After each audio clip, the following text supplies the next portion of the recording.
No one wants to be labeled a liar. No one wants to be thought of as a liar, unless that's your profession, unless that's your job. So if you're a lawyer or a grifter or something like that, a con person, then maybe lying is okay with you. Maybe lying comes natural, but no one wants to be labeled a liar. And the crazy thing is, the worst lie that you can do is lie to yourself. Tell yourself a lie that is so good that you believe it. Like a lie like, I'm all in. I'm going to give 100%. You know that you're lying. About, I'm with you all the way. I got your back. I would never betray you. Here's another, here's a gem. I love you.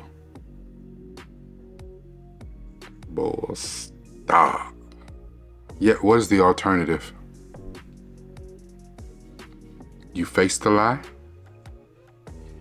You realize that the words you said don't mean anything as soon as they rolled off your tongue. It is what it is.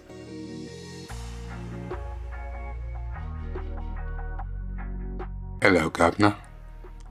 This is Rakai Steed, new from the Ville, and I'm here, finally, giving my deep dive to Season 4, Episode 2 of Sherlock. Now, I know that a lot of people did not like this season. They said, what the hell? And beyond my own depression and anxiety and what I've been dealing with here lately, I did have to take some time to let these particular episodes kind of sink in because they were a chaotic mess. But there was some order to them. This one's called The Lying Detective. And I labeled this media therapy deep dive, It Is What It Is. And we see Sherlock is still distant to Watson. Watson's still grieving the death of Mary. Sherlock still blames himself. And at this point, we see where Sherlock has started abusing drugs again, which I didn't really like as a point in the story, but I understand in order to help us as an audience feel or try to understand Sherlock in any way, that the only way that he can either deepen his connection or forget his connection and make sense of the chaos that shrouds his mind, he had to introduce drugs. We see that Watson has gone to a new therapist, and he's sharing tidbits of information with his therapist, including the fact that he sees Mary everywhere. Like, he's having full-on psychic emanations, like hallucinations of Mary, where she's talking to him and he's talking back. He's having full-on conversations with Mary in public. He looked crazy as hell. We see an entrepreneur named Culverton Smith who's having a meeting. He's telling the people at the meeting, he's like, hey, I'm about to kill somebody because I can do what I want. I'm rich. I can get away with murder. But before he does it, he's like, you know what? I'm going to tell y'all who I'm going to kill, but y'all going to take the serum and forget everything that just happened anyway. And one of the people sitting at the table, well, I guess his other shareholders, is actually his daughter. She's able to remember some little tiny fragments of what he says, and she seeks out Sherlock because she knows that whatever her father's about to do is wrong, but she doesn't really remember. And Sherlock says her case is weird as hell. He's on drugs. He's like, I'm over here tripping. You tripping. Go to Scotland Yard. Go see Lestrade. Sherlock realizes that Faith is, at this point, she wants to unalive herself. So he says, you know what? I'll just walk with you. And he walks all around the city of London. Mycroft pops up on him because, of course, Mycroft has got Sherlock bugged. He's got a tracker on him because he doesn't trust Sherlock right now while Sherlock is, tripping. Mycroft calls John out of concern, and he says something. He phrases it in a way that makes it seem like he and Sherlock are not the only Holmes children. And John is taken aback by this. He's like, what the hell you mean? And Mycroft gets to explaining about their sister, Eurus. Sherlock decides to take Faith's case, and he realizes that the name that Culverton Smith said was anyone. He can kill anyone. He's got the money, he's got the power, he's got the resources to hide it and make any crime that he does go away. Sherlock becomes obsessed with Culverton Smith to a very dangerous, unhealthy level. And Miss Hudson becomes quite scared, and she drives to John's therapist and takes Sherlock to see John so they can bury the hatchet and for John to help Sherlock. The problem is Sherlock is in the boot of her car. However she had to do it, she did it. So Molly shows up with an ambulance to get Sherlock, which not a big deal. He needed it. The problem is Sherlock arranged for this ambulance to come pick him up at this particular time on this particular day 2 weeks ago. John just started seeing this therapist. He didn't even pick the therapist yet. How the hell does Sherlock know that? What? Sherlock had accused Culverton Smith of being a killer, and he uses the publicity and makes a joke. He makes a mockery out of it, calling it a serial killer, featuring his new brand of cereal. Sherlock tried to attack Smith, and John stops him, but he gets super aggravated, frustrated with Sherlock, and attacks him because all that anger that he had built up about Mary comes pouring out, and Sherlock ends up in the hospital. Culverton Smith arrives into Sherlock's hospital room through a secret door because, Culverton Smith owns the hospital. So he's got secret doors in and out all over this hospital, and he can do whatever he wants. Sherlock asked him to kill him. He said, he's down bad. Just go on, take me out, my boy. All of this was part of Sherlock and Mary's plan to save John, where John would have to get out of his funk and come save Sherlock, even if Sherlock had to go so far as to take himself out to activate John to do something. Now, during all of this that was going on, Culverton Smith made a full confession about he'd been killing people. He could get away with it. He'd do whatever he wanted to.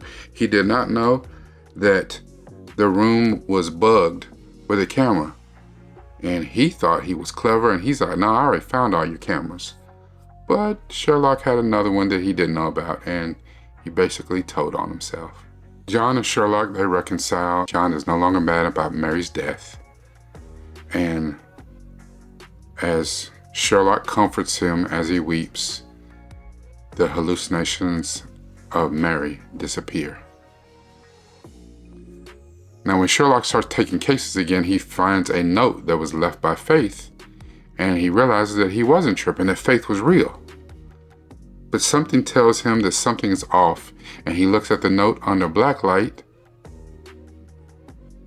and the note says, "Miss me?" Clearly, a note from Moriarty. When John goes to his next session, the therapist reveals not only is she not a real therapist, but she was the one who pretended to be Faith to Sherlock. She was also the one that he was having the text affair with. And She's actually Eurus Holmes, Sherlock and Mycroft's secret sibling. And as John gets up to leave, she's holding a gun on him and she pulls the trigger. You know that I love my quotes. I have 2 quotes for you. One from Kurt Cobain, lead singer of Nirvana, R.I.P. He says that wanting to be someone else is a waste of the person you are. And the second quote from Ralph Waldo Emerson is that the only person you are destined to become is the person you decide to be. This particular episode was called The Lying Detective. And there is, and I'm going to do this real quickly because I don't want to spend a lot of time on this. There are many types of lies and liars. And I thought I was going to focus on the lies part of it, but I'm going to focus on what happens after the lies and the lying. Who do you want to be? Sometimes it's not that you don't have control over it, sometimes you don't want to take control over it. And that's why I call this, it is what it is. Sometimes people are very comfortable in their skin. They are a wolf in sheep's clothing. And they will lie to manipulate, to get you to do whatever they want you to do, or to get or take something from you. Sometimes they lie for no damn reason. Have I lied? Yes. Am I a liar? No. Have I been accused of being a liar? Absolutely.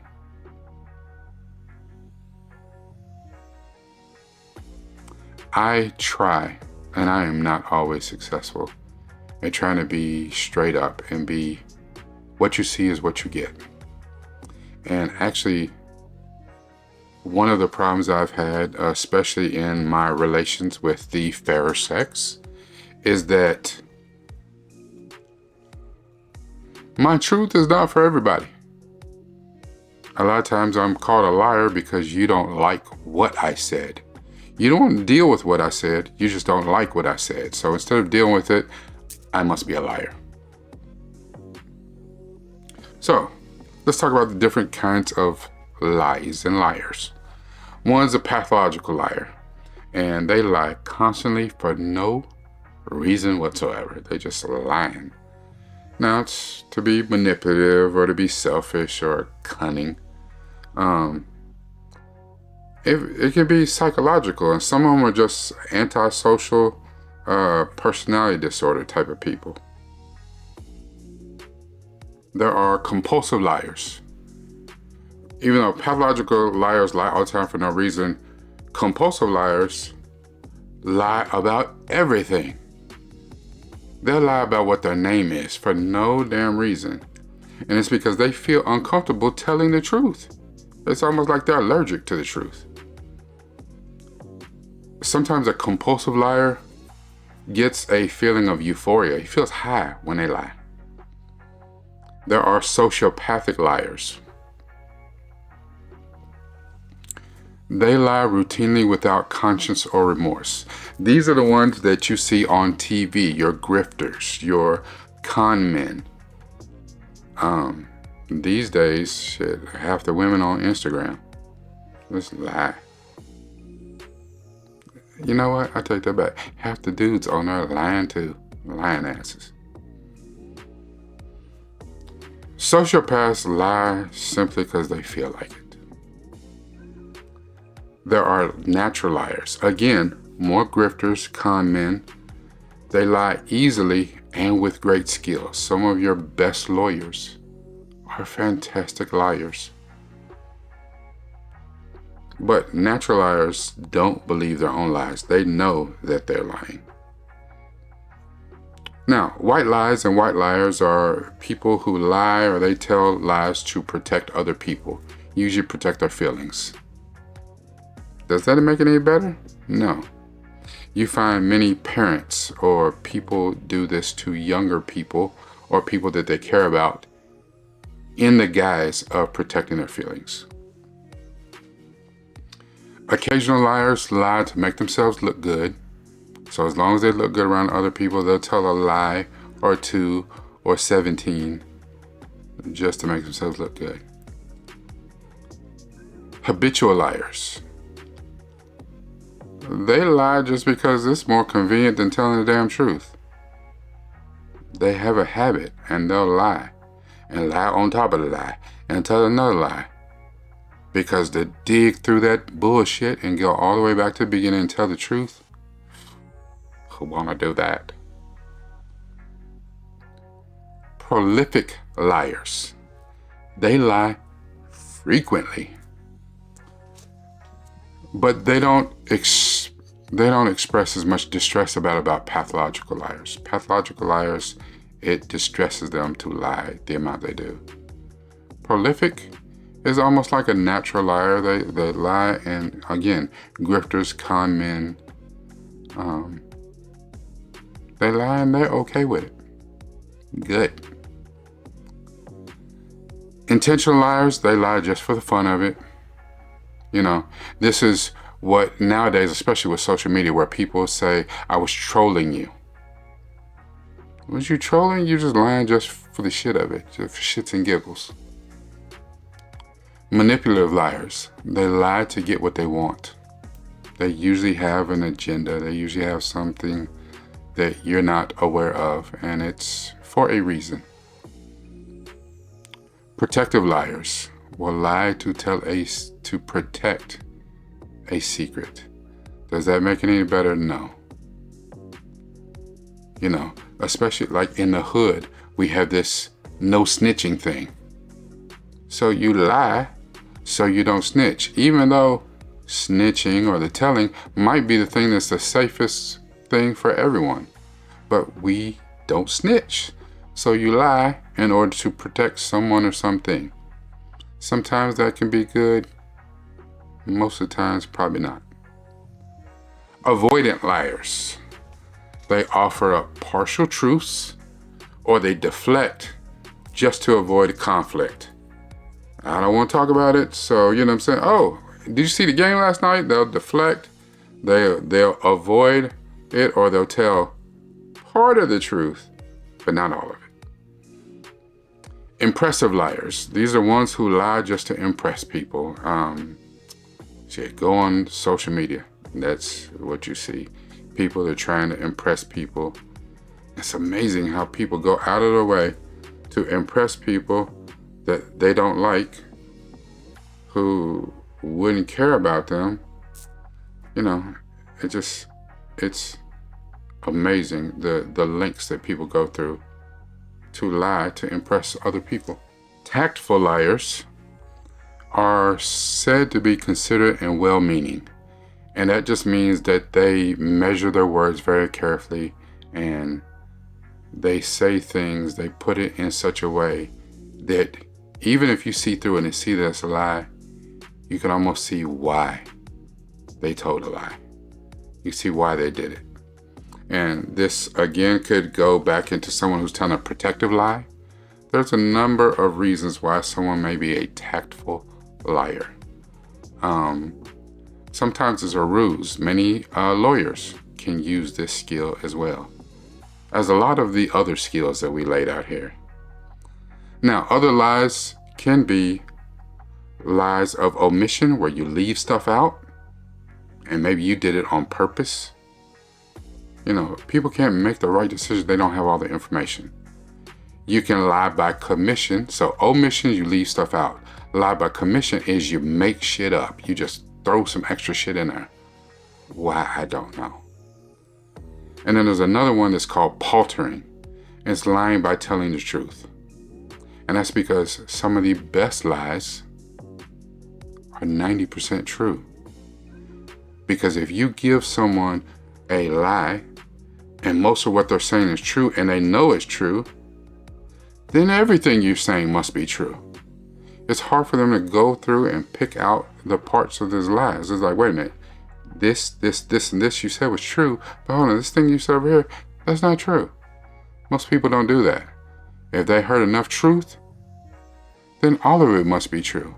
And that's where you hear people saying, well, I don't think he was lying. I think he was telling the truth. You don't know. My quotes weren't really about lying. They were about being who you're destined to become, being who you want to be. And through this whole convoluted mess, Sherlock would not bring himself to admit he messed up. It wasn't his fault. Mary is grown. Mary made a choice. She made a choice to save Sherlock's life. We can debate why she made it all day long, but she made a choice. Sherlock grieved. Watson grieved. Miss Hudson grieved. Lestrade grieved. Molly grieved. And John had to raise a child without its mother from a choice that she made. But part of that was because she had told so many lies through all of the different level of lies that I just gave to try to be the person she wanted to be, the person she needed to be for John, the person she needed to be for their daughter. And a lot of times we get stuck in that. You see the person you want to be. You put it on your vision board.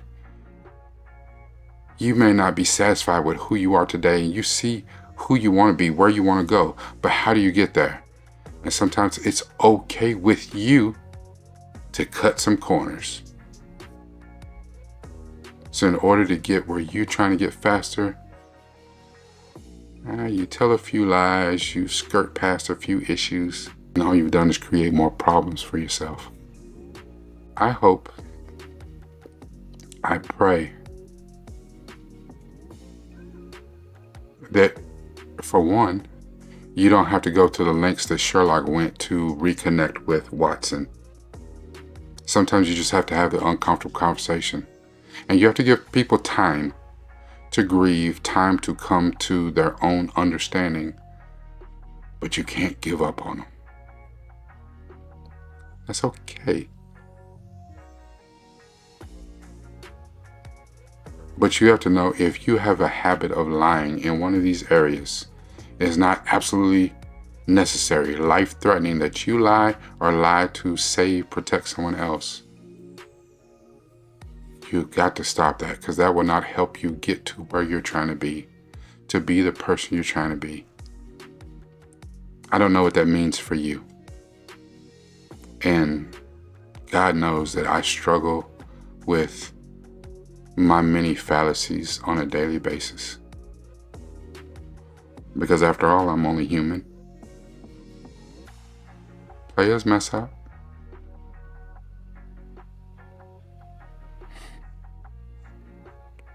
This is Rakai Steed, new from the Ville. Make sure that you like, comment, share this as much as possible.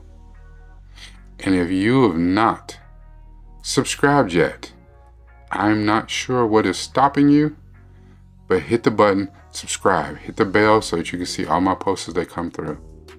We're trying to get to 2,000 subscribers. We got to 1,000 pretty fast, but at 2,000 it's slow. And part of that may be me. My own depression and other things have kind of gotten in the way, but I love doing this.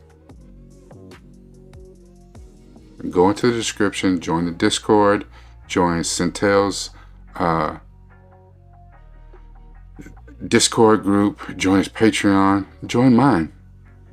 I'm trying to get some things done here. And remember, at the end of the day, whatever you do, you got to use this. More importantly, you got to use this.